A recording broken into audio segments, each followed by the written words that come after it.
To be honest, I thought I'd do more. It's been about 4 months in Japan now. I'm here in this little apartment thinking, is this it? Is this all I got? I'm 32 and I'm still trying to figure things out. The 20s are actually a lot more clear for me than I thought. It was go to school, study hard, maybe go to more school to find a good job. And then when you get a good job, try to get raises or try to find a better job. But in your 30s, for me, that's a little different.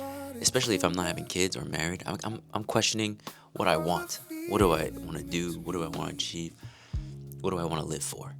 Future just seems kind of unclear for me right now. Here's me waiting 1 hour in the sun to try to get into this anime convention in Japan by myself. Why did I decide to go by myself? Well, I felt like I needed to do something, because I felt like I was wasting my weekends. I'd just find myself in my bed, like not doing anything. And I was like, damn, is this really how my time in Japan is gonna go by? Some people dream for this opportunity and I'm sleeping in on the weekend. Once I got into my routine, I just started slipping into very comfortable things like staying in and ordering delivery. So I went to this anime convention. It was pretty cool. I actually found out about it on an ad, and then to buy a ticket, I didn't even buy it online. I just went to Family Mart. For anyone who comes to Japan, I totally recommend going to Family Mart and checking this copy machine. They have a bunch of cool tickets you can buy there. You can buy like concert tickets, like baseball events, basketball events, like random events, convention things that are happening around Japan, which is pretty cool. And going to a big convention by yourself is a little different experience from going with like friends because it's quick. You don't really talk about anything. You just see something you like and you're like, oh, that's cool. And then that's it. Then you walk over to the next thing. I probably knew like 15% of the anime there, but if I knew more, I think it'd be even better.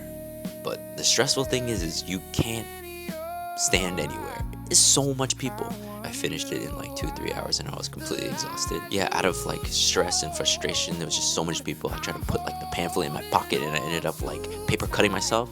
That wasn't cool.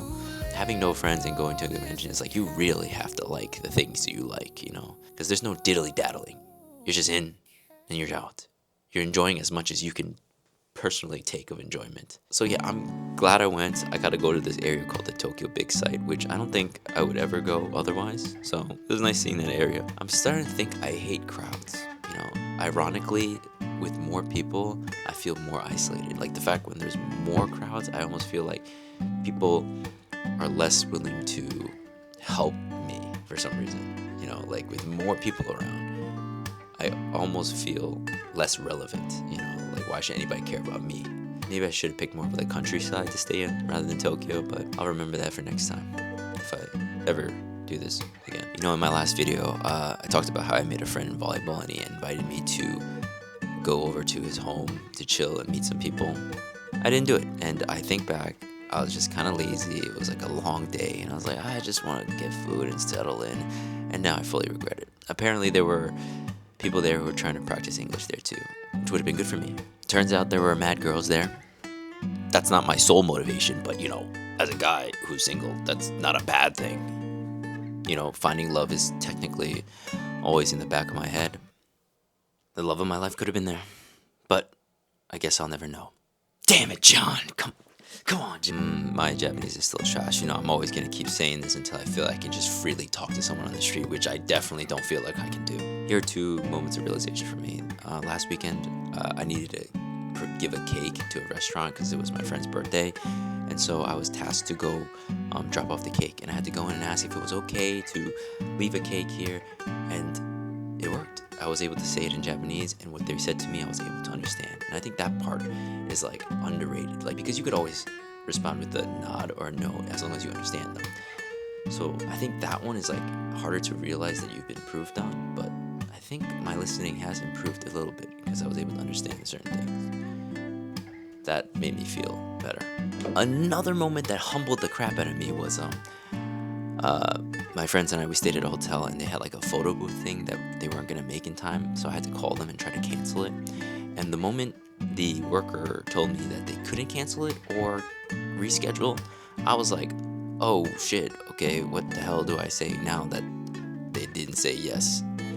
And I just couldn't figure out the transition phrases to say before saying bye. And it just felt like, oh, you told me I can't, then me saying bye is like, oh yeah, no, you can't reschedule. Okay, bye. That just felt rude. And I was thinking like, oh, what do I say? And I was kind of stuck awkwardly not talking, which humbled me. Oh yeah, last time I forgot to mention that I have been going to a restaurant a lot. It's this Indian restaurant. Don't sleep on the Indian food in Japan. It's pretty good. Like, this naan is the best naan I've ever had.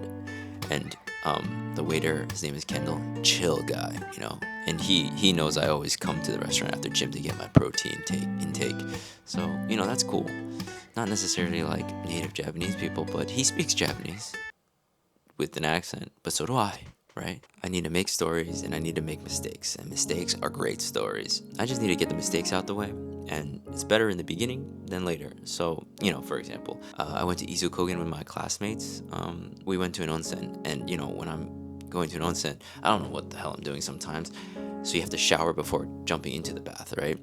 So I'm kind of like watching how other people are washing themselves. Like, I know how to wash myself, but I don't know if there's like a particular washing etiquette that I wasn't aware about. So occasionally I'm, you know, side-eyeing, glancing, but, you know, respectfully, not looking at like private parts or anything, just how to do washing. So I'm watching this guy wash, and he does this movement where he's on the left on the side, and he stands up and he pours water over his head, and he like just washes his body. And I'm like, oh, I guess that's a technique I can do, you know, just stand up and pour. So after I do most of my washing, I stand up and do one final pour over my head, and I'm like wiping the water behind my back. And then I feel like a stare looking at me, and I look to my right, and there's this old guy with like shampoo in his head, and he's looking at me like. It turns out I was probably splashing water on him the whole time, and I felt so bad. And embarrassed. I just looked at him quickly and went, "Gomen," which means I'm sorry, and I left. Which is actually a very rude way to say I'm sorry, but I was just so flustered at the moment. I was like, I gotta get out of this situation. They say I will not do that, and I'll be much more cautious about people next to me. Personally, I've never had to shower with another person like 6 inches away from me, so you know, I don't really know the range of a water explosion. I'm sorry, but I'm not gonna make the mistake again. Recently, literally like maybe a few days ago, I had a bigger group of friends visit me. It was really nice to have, you know, friends who have a history of me, who know who I am, where I can be myself completely, and it just feels good to have like a support system around me again. Like, I can be an idiot and it's okay because these guys are still my friends, you know. They won't abandon me. Because I have a fear of abandonment, apparently. But yeah, okay. So we went to Fuji, and Fuji is actually really nice. Like, I don't think there's anything kind of like it. You're like surrounded by all these mountains, and like the snow cap on Fuji was beautiful. One day it was just raining the whole day, but the other 2 days was very nice. And if for anyone who's going to Fuji, I would recommend actually staying overnight, because then you can get like the times where there are not that many tourists around. Because having so many tourists there kind of takes away from the magic. It just feels a little more lame, unfortunately. Like, when everyone leaves, maybe around by 6 p.m, you can get really like great views of Fuji by yourself, and it's very nice. You know, I've always been trying to like channel this, like, be more uncomfortable, you know, go out of your way and do stuff. So I was actually like viewing Fuji once at around 6, and it was so beautiful, and there was like this couple sitting down, and they were just watching, and I was like, oh, that's so romantic. I hate it. So I started taking pictures of them from the back because it was so cute. And then I was telling my friends this, and they're like, yo, you should give it to them. I'm like, I don't want to disturb their moment. I don't want to get in the way. And I was like, I shouldn't do it. But then I was like, wait.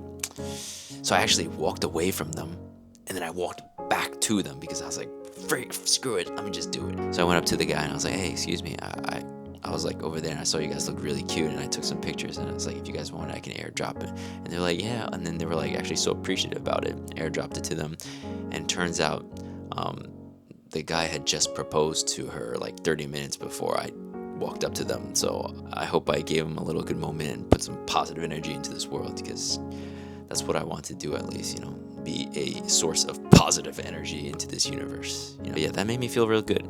That they felt good, and that wouldn't have happened if I just stayed comfortable and was like, I'm just gonna keep these photos to myself. So they asked if I wanted a photo too, and I was like, nah, I'm just by myself. Like, I'm good, and I walked off. So my friends are in town, and you know, they asked me how's my time in Japan. You know, I've been here for like 3+ months already, and honestly, I felt like I didn't have enough stories for them. I feel like not enough crazy things happened. It was just so regular. Once I got into my routine, yeah, like I go to class, I go to gym, I go to more classes, I play volleyball now, but nothing crazy happened. Like, I didn't get into any altercations, I didn't become an overnight internet sensation or anything.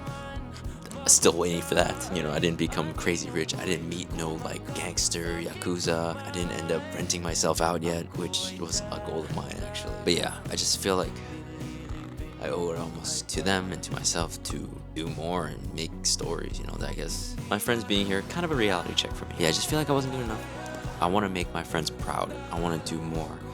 My highest tier of relationship is friendship right now, and I want to be a good friend, and I want to be an entertaining friend. Yeah, so this April, I'm gonna do more. I'm gonna make you guys proud. I'm gonna make my friends and you guys watching proud. I'm gonna come back with more stories, and I want remembering to be easy. Yeah, spring break has been kind of quick. My classes, the first day of new classes are starting tomorrow. It's a new April. It's gonna be new classes. And it's gonna be a new me. Hopefully. Thank you guys for tuning in.